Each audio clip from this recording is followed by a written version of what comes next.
हो राजा गइल कमावे तू होता परदेश हो। तोहरा बिना सुना लागे तू ना रहेला सेज हो। सुन हो राजा गइल कमावे तू होता परदेश हो। तोहरा बिना सुना रहेला सेज हो। हमर याद सतावे सम हरवा हो। हमरा याद सतावे सम हरवा हो। देख सुना रहेला हमर से जवा हो। देखा सुना रहेला हमर से जवा हो।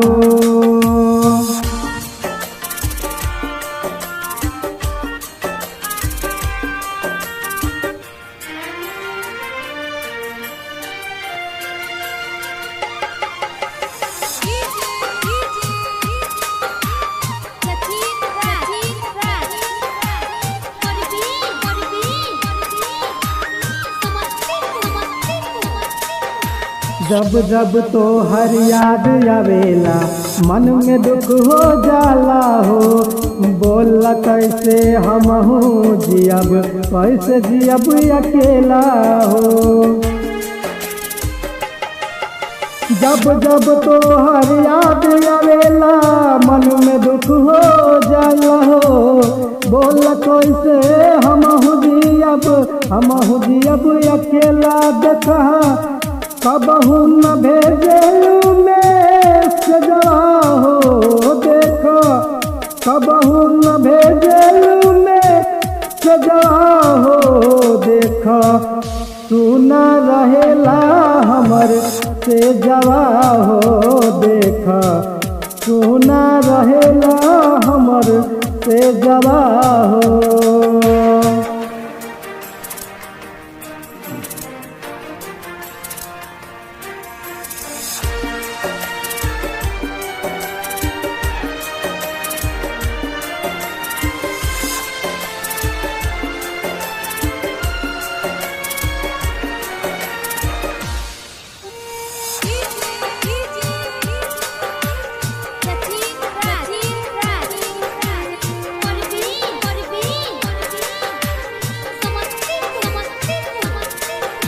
जब जब देख कोयल बोले दिल रोआता हमार हो। मन करता चल जाए नैहर सुन के हमार लभार हो। जब जब देख कोयल बोले दिल रोआता हमार हो।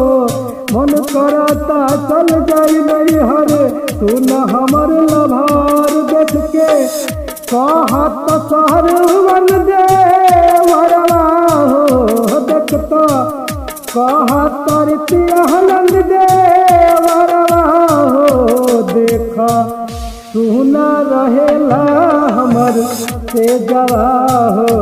देखा सुना रहेला हमर